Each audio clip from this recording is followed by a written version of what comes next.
Ngayon naman, magluluto tayo ng sinigang na baboy. Eto na nga, ginisa mo na yung taba ng baboy para po magkaroon siya ng sariling mantika.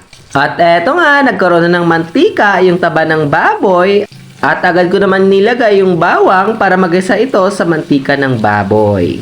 At hinalo-halo ko nga lang at agad naman itong sinunod yung sibuyas. Pagkatapos ko nga ilagay yung sibuyas, ayan, hahalo-haluin lang natin. At ilagay naman natin itong kamatis para naman itong magisa sa mantika ng baboy.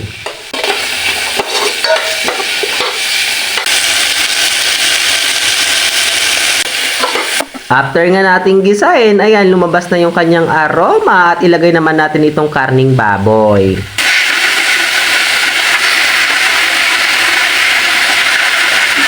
At nilagyan ko nga agad ito ng paminta para kumapit yung kanyang lasa. At nilagyan ko din po agad ng Maggi Magic Sarap para lalong sumarap. Charot! At syempre, pagkatapos natin lagyan ng pampalasa, halu-haluin lang natin ito. Sinalang ko lang ito at hinalo-halo hanggang maging golden brown yung mga karning baboy.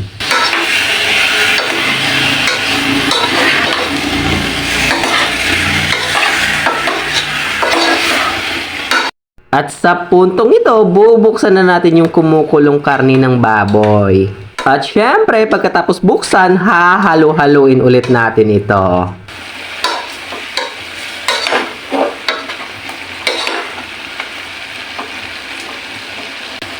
At eto na nga, lalagyan na natin ng ating original na pampalasa. Ito ay ang asin. Sunod naman natin itong lagyan ng tubig para pakuluan itong karning baboy. Pagkatapos natin lagyan ng tubig, takpan muna natin ito para pakuluan yung karning baboy. After 30 minutes, ito na nga, malambot na yung ating karning baboy. Eto na nga, ilagay na natin yung ating Knorr sinigang mix para maging maasim na pampakilig para sa mga taong hindi kinikilig. Charot! At eto nga, nilagay ko na yung mga labanos. Pagkatapos ko ilagay, hinalo-halo ko lang ito at pinakuluan. At sunod ko naman itong nilagay yung hiniwang talong.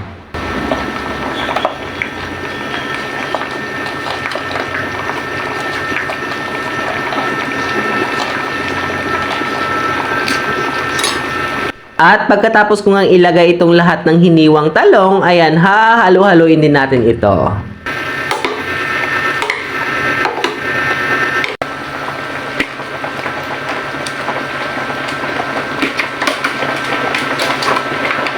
Eto na nga, kulong-kulo na. Ilagay naman natin yung okra at saka sitaw.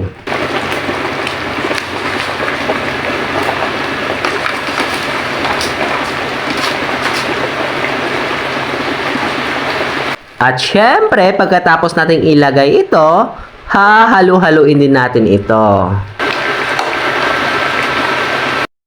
At eto nga, kulong-kulo na at malambot na yung mga una nating nilagay na gulay. At isunod naman natin itong kangkong. At ito na yung huling gulay na ating ilalagay sa ating sinigang na baboy. At napakasimple nga lang itong sinigang na baboy. Wala itong gabi at siling haba. At okay na rin ito para sa akin. Kaway-kaway dyan sa mga sinigang lover. Eto na nga, luto na yung ating sinigang na baboy. At ito lang po for today's video. Follow for more.